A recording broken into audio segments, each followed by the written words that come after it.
MOA when if it comes down to distance, we use it for close quarters or further away, right? I mean, can you elaborate on that a little bit? So for some people that are new to red dots, maybe thinking of switching from iron sight.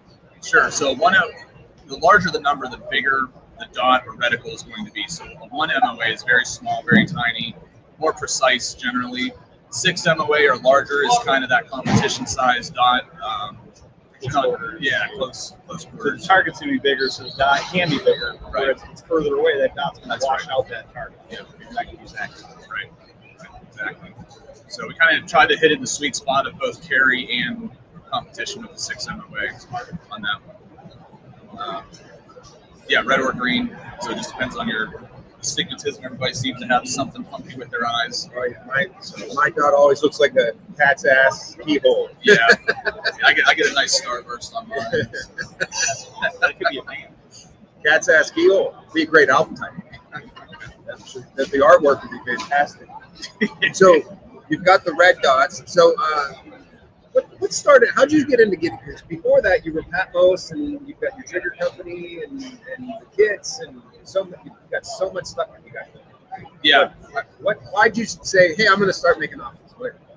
But we had a conversation the night at dinner. I said, I've been in this industry for about 12 years, a little longer than 12 years, and I feel like I've been in startup mode for almost all 12 of those years. So I kind of have business ADD is what I like to describe myself as. So I come up with different random things, and we try it. If it starts to gain traction, then we kind of go into that. So that's what happened with Gideon. We're looking at a couple different options to still stay within the industry, because the home building stuff has kind of subsided, and there's some legalities that are needing to be worked out still, and different things. So we want to have something a little bit more stable and something that had a growth potential to at least replace what we were doing in the other markets.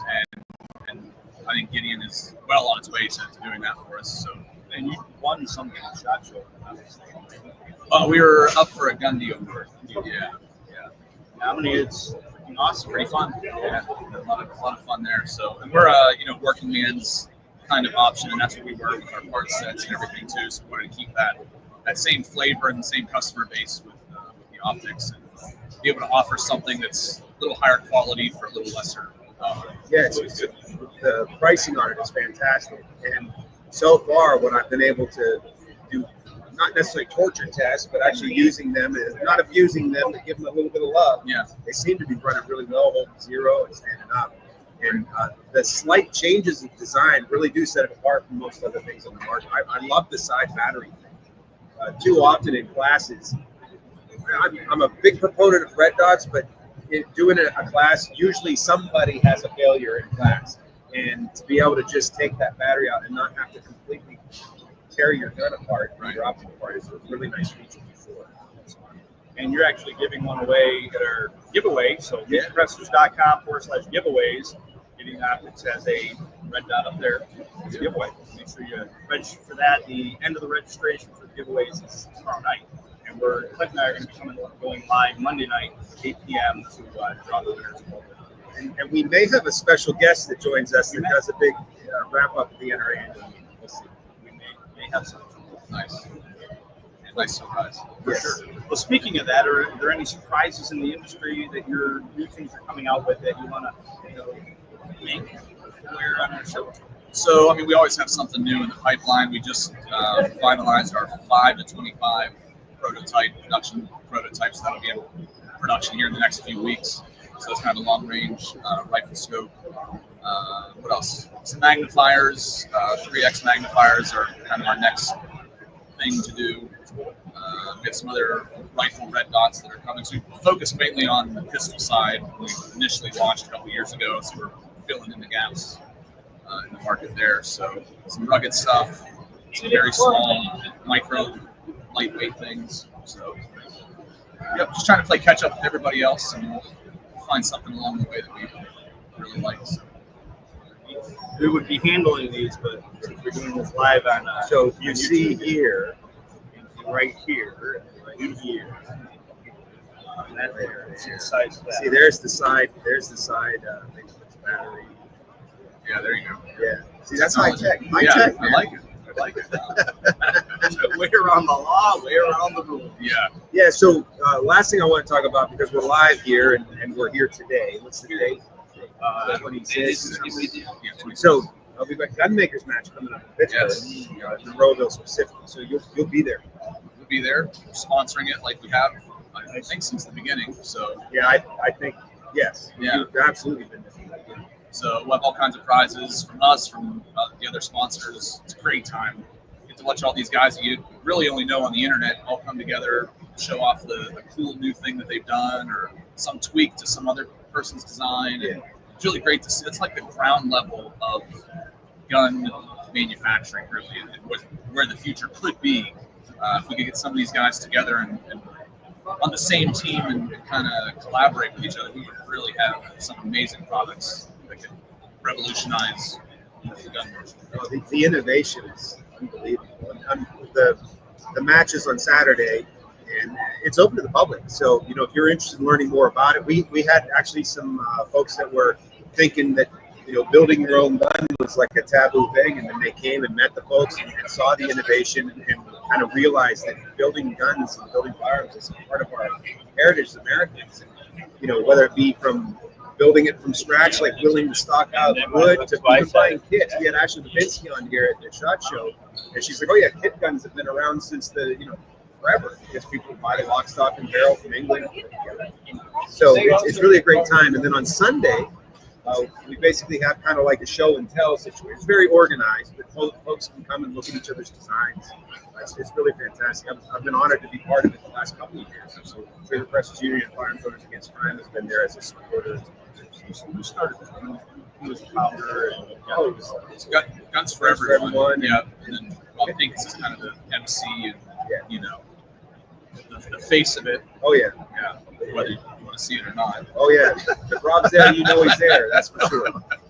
Yeah, it's a great time, and I look forward to beating Rob again in the staff match. Yeah. Now, just to be clear, actually, Rob was shooting better than me, but his gun failed in the last stage, and that let me win. And then I was able to split a card, which was pretty awesome. That's cool. That's great. Yeah, I didn't. And if you're wondering who designed that gun, Rob. Yeah, it was a 3D printed version of Don't touch it. Yeah, it's the Infinity Arms PD10. So Very cool. Yeah, How do people check you out, learn more about you, and give you your business? Yeah, GideonOptics.com. Gideon Optics on all the socials: Twitter, IG, Facebook. So if you want to win one, beatpresses.com/giveaway. And he does have parts on the Patmore site. So if you want to build one and come to the Gunmakers match, by all means, you love to open them. Absolutely didn't know that. That might be a trip down there. Come down. Thanks, guys. Thanks a lot. Thanks. We'll be back Shortly.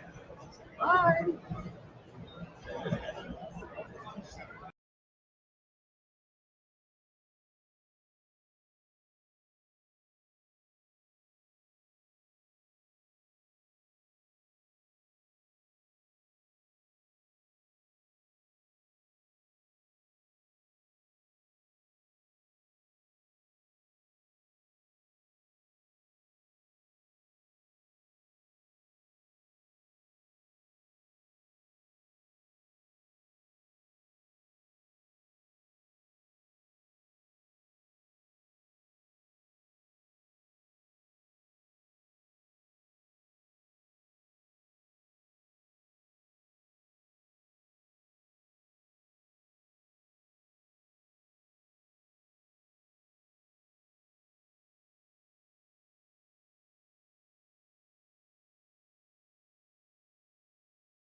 And we're back.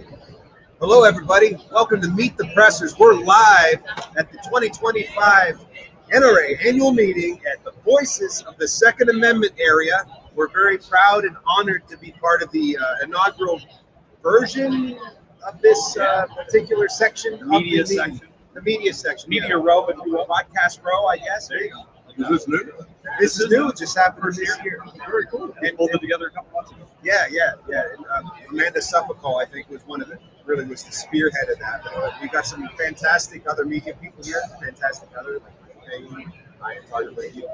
But Matt is going to introduce our very special guest. Paul has been on the show before, and we have a new person here that we just met recently that has an awesome story. So Matt, would you do the introduction? Absolutely. Paul Colella, great friend, been around for a long time.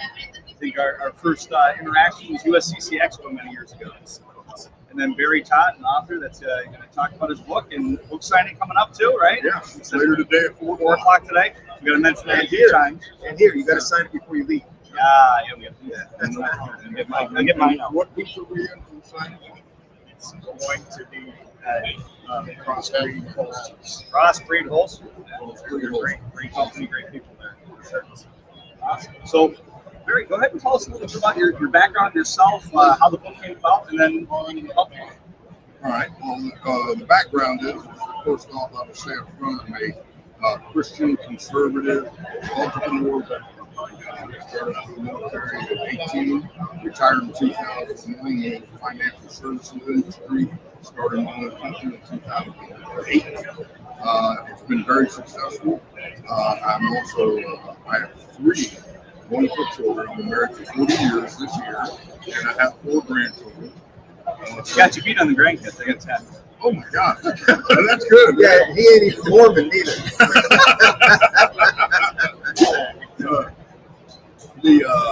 And I'm also the president of the National Ranger Memorial Foundation, which handles the memorial that sits on Fort Benning, Georgia, that memorializes all the Rangers over the past 300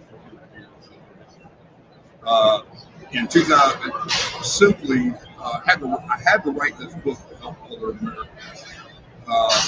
This riveting true story is for everyone, but I will say especially for anyone who has been presumed guilty until proven innocent. Simply, in 2014, my wife and I were threatened, and I was viciously attacked by not one, but 2 men, one wielding a knife. And then when the police arrived, they arrested and charged me without any process or any investigation. Right? This should not happen in America. And I wrote the book so people can understand that. And all the proceeds from the book are going to a foundation that my wife and my legal team has started to help other people that are wrongfully indicted, just like Daniel Penny in New York. Because it doesn't matter whether it's with a weapon or using your hand. You should have a right to defend yourself and do the honorable thing. So, with an article that I wrote years ago called The 4 Horses of Your Apocalypse, criminal, civil, mental, and jury public opinion. Too many people focus on just criminal law. The law says I can, and they think that nothing else bad can happen as long as they were right within the law, and they're totally different, right? Because you can be sued civilly, you got mental anguish, right? Yes. You can have sleepless nights, night terrors. It was horrible. And then jury of public opinion. You know, kind of guarantee there's not 100% of the people out there. Yeah, I wish husband could have killed. It's more likely, more people think he's innocent than think he's guilty to do something. The jury got it wrong out there. And that's the jury of public opinion. You're exactly right. I would rate people cold in our regional papers down in the Southwest. It was unbelievable, gentlemen, the torment that my family had. What area was that? Yuma, Arizona. It's a red state. Yeah. And yet it happened there. It's just great. So now, Paul, how did you guys meet? And thanks for bringing him on, by the way. Introduce him. It was my honor. You guys were the first people I thought of to bring him aboard on your podcast because you guys are such like-minded individuals. It's incredible. But I had the pleasure of being introduced to him at SHOT Show. And cahoots with Max Malton this week. So, and that makes it off the Today, I only have 4 copies with me. Right? So, I'm going to be starting to sign them for 1 month. So, these are advanced copies because it literally does not come out until June 20th this year. So, get ready. It's going to be a beautiful thing. And the other thing the book's going to describe is how the judicial system works. We broke it down in the Barney style and tried to write it in Ranger print. I thought that was Marine. Well, God said a long time ago he created Rangers because he realized Marines needed leaders too. That's for all my loving Marines out there that love me. I like it. That's a new one that I can say now in my classes to the Marines. Like, hey, you got a test today, but I didn't bring the crayons. You brought crayons ready. No, I didn't. See, I've never served in the military, but I've worked with a lot of folks that have in instructor development classes doing the civilian training that I do. And it seems the Marine Corps instructors are the ones that they'll say, like, use your support thumb and you apply approximately 3.5 pounds pressure. And like, it's I don't see the crayon thing nearly as much. I don't know where it came from. I don't. It takes hold and the Marines eat it up. Crayons too. So, you should have signed it. Okay. And have you signed any yet here at NRA? Just about 3. We're like We're 4 and 5. Yeah, 5. So I will say, I will be doing an article on the assessment, and I want to reiterate to people that carry a firearm, it's all fun and games until you go before judge. By the way, not to be a cynic here, but your article was very well written. Communicated everything, all points needed taken in. But Barry has gone into light in his book of a side of law and courts that very few people understand. Like George Zimmerman understands it. Kyle Rittenhouse understands it. So, but there's just this incredible information. It's not here talking about the 2 self-defense classes that people Put a shameless plug in for our classes today. Matt and I both talked extensively about that legal and financial aftermath. It most certainly is going to follow if you have to use especially a level of force that is considered deadly. Yes, that's why I plugged you. Oh, well, thank you. Yeah. I mean, even if the prosecutor ends up saying no, it's all good. There's still a process that happens in there, and once you're into the legal system, man, it's like I like to say in my classes, it's like being put into a straitjacket, chained in the front car of the roller coaster. Ain't nothing you can do but ride. Hope you got lots of money and the better lawyers. It's a good analogy. I think too many people, like you alluded to, too many people think that it's just, why I didn't do anything wrong. You in your mind, you thought you did nothing wrong, but then you got an objective person out there, right? Subjectively, we can think you did nothing wrong, but that doesn't mean that objectively a jury or the world's going to think that you didn't do anything wrong. Reasonableness is such a subjective thing. Well, one of the things a lot of people don't understand is they hear the term stand your ground. Yeah. Because 28 states have stand your ground. But what that means is that those 28 states have justification defense laws on the books. The other states still have affirmative defense. Now, for your audience, what's the difference? The difference is very simple. If it's an affirmative defense state like Illinois or California, that means if you claim self-defense, you have to prove it's self-defense.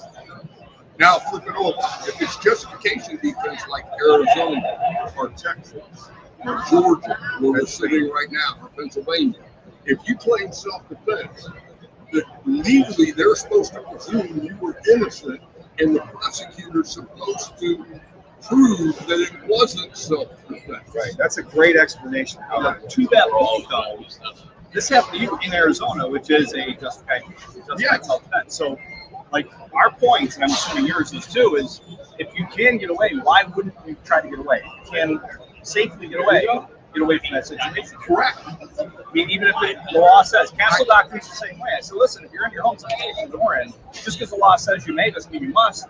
If your goal is self-preservation, best way to self-preserve is don't be in the fight. Yeah. The reason I was in the fight is because my wife and I were separated, and then they threatened I had already been attacked, and they broke 2 ribs on the first attack and gave me a concussion, and that's when they threatened my wife. And I reached the point that I had to warn them that I was armed in accordance with the training that I received from the state of Arizona, which is going through their CCW training. But with that, the other side of the coin is if the police and the prosecutors get their eyes set on you, it doesn't matter whether you follow the law or not. Right? If you read this book, as Mark Williams eloquently wrote on the fact when he endorsed it, you are going to see things because of where the prosecutor refused to do even what the judge ordered him to do in the grand jury. It went back to the grand jury. It was sent back not once, not twice, not 3 times, 4 times because the prosecutor refused to show the video. It is crazy. Yeah, well, I mean, the government certainly proves over and over that it's set up to go after those that are self-sufficient. And there's no one more self-sufficient than someone that takes on the responsibility to harm themselves to protect themselves and their loved ones. You don't want that DA or EDA salivating for that case. You don't want to be like, what? They use a 10 millimeter, or finding something that makes their ears perk up. They're like, I'm going to look into this more. Well, I mean, and the politics just plays all the time. So, if you have a prosecutor that's anti-gun or they're running on that, they're going to look for every opportunity. If you just hit the nail on the head, look at Daniel Pence. He didn't have a weapon. Right? Yeah. He should have never been charged. The whole thing was on video. The only reason he was charged was to fill their political aspirations, right? And to make the public believe that they're doing something.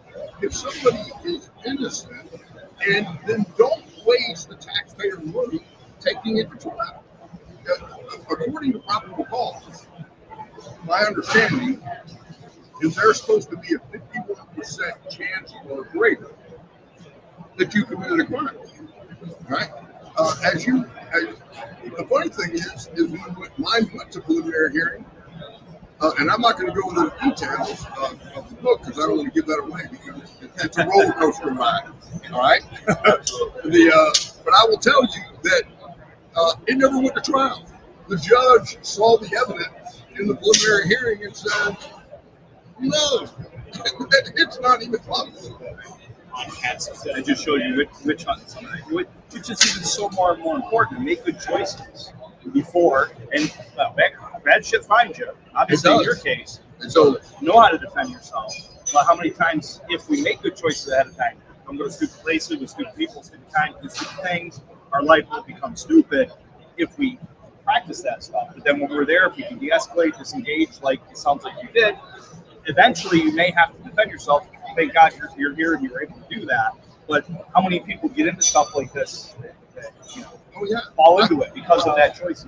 I think that's part of the entire training program too, because we are at fault a little bit as instructors because I argue the point that every time somebody goes to gun school, the only thing they're doing is shooting. Yes. And not documenting that they're not shooting. I wrote about this in an article. There was an incident where a young LAPD, good-looking police officer was in a shooting, and they took her to court and said, "Did you got anything documented where you didn't say, stop, don't move, don't make this?" But again, just like in Barry's case, that prosecution office was there to try to bank him and break him from everything that's going on. And we see that as witnesses all the time. And it just shouldn't be. And I think thanks to Barry's excellent work, more people can absolutely be more aware of that. And that's part of the self-defense element that absolutely needs to be emphasized, because as we've talked about before, it's all fun and games until you get to court. Yeah, and most people don't have, we were talking yesterday, I think, on the show, 5,000, 10,000 to come in to look at it if that's an okay attorney, up to 250,000 for somebody who's a really good attorney that wants to look at Yeah, that's the best. The criminal defense attorneys in Pennsylvania, the retainer is going to be about 250 grand. Yeah, mine cost me right around $500,000. Yeah. Just for my personal defense, and because I own the National Financial Advisory Firm, it cost my company another $250,000. Yeah. Because see, even the institutions, the governmental institutions, presume you're guilty. I immediately had to put on once I got cleared of the charges, I had to withdraw my license. Once I got cleared of the charges, even though I was never found guilty, even though it never went to trial, I had to disclose it on every form to every client that came to my firm that I've been charged with these heinous crimes. It's absurd. And then it took a court order for the Securities and Exchange Commission to seal the record and get it over. And it didn't even go to trial, you said? No. The judge dropped it. So, I mean, that just like the money alone should make people go, yeah, I ain't got that kind of money. I think I need to pull my head out of my ass and, make good choices, because some of the stuff I'm doing could put me in that situation. Yeah, I walked away multiple times that night. The actual incident started inside the establishment that me and my wife were with some friends. And I told them, I'm not fighting. How long ago was this? 11 years ago in How long did the whole process take? it took me over 26 months to get free of the charges. And then it took me another 7 years to clear my name and get my company back on solid footing. And then it took me 2 years to write the book and stand up the foundation this year, so that way we can be ready to go. And we're looking for volunteers from the other states that want to help us out and be on there as a team, legal team, investigators. We want to provide the resources for that. And our final goal is to hit 10 million. Right? If we hit 10 million, we're going to have enough money in the coffers, right? And we can create an endowment that will go into perpetuity. And that's a beautiful thing where people don't have to worry about it like the Daniel thing. Well, I tell you, it's a horrible thing that you went through that, but in the grand scheme of humanity, it's a blessing that it was you that went through that, because you made something positive come from it. Yeah, and I want to say on that, thank you for sharing that, because the most important thing here that I tell everybody is that I made it through this, because outside of Ranger School, this is the hardest thing I've ever done in my life. All right? But I got through it because of the grace of God, the support of my family and my friends, and my Ranger training. That's I mean, the opposite side of the coin, they've got George Soros and everybody coming and throwing money at stuff. So And taxpayer dollars. and the prostitution, yeah. taxpayer dollars. Yeah, so in essence, you Yeah. funded the attack against you in a way, because you paid tax dollars. Correct. Wow. That's a bitch. And we appreciate you coming on and talking about it. Definitely make sure check it out, get his book. If you're here at NRA, 4 o'clock today, go over get his at sign. Crossbreed Holsters. Crossbreed Holsters. So let's see. My seminar is at 2. Here, look at the time. They can go to the seminar and come get the book signed. We have no problem doing that. Yeah, the only thing I'm going to ask when you come get the book signed is I want you to donate to the Defense Resources Foundation $25. Right? $25, and the book's yours. I'll sign it. If you have any questions, I'll talk to you. So my class is B310 at 1:30, everyday self-defense. Klint's is B404, how to train to be your own family first responder, at from 2 to 4. So mine is 1:30 to 2:30, and Klint's is 2 to 4. So here, I'd like to do this for your foundation. So on behalf of Meet the Pressers, Go ahead and help me send it. God bless you. Thank you very much. It's an outstanding setting. Thank you. God bless. Website address where they can find out. Yeah, I'm not gonna let y'all see a Ranger Crown TV. Your website. It's standyourgroundbook.com. All the profits go into there, and then once expenses are paid, it goes into the Defense Resources Foundation. Right? If you want the Defense Resources Foundation website, it's defenseresourcesfoundation.org. Awesome. We got to have you back on the recorded show so you can get that up on IMDb and get you access credit on Hollywood. Oh, that'll be a beautiful thing. Everybody, we are done for the day with the live shows, so please check out the other shows up on the YouTube channel as well. And don't forget to enter the giveaway, meetthepressers.com/giveaways for up to $1,800 and 50 giveaways from all our sponsors. Thanks for tuning in. Take care. God bless. That was an awesome gesture. That was. Thank you very much.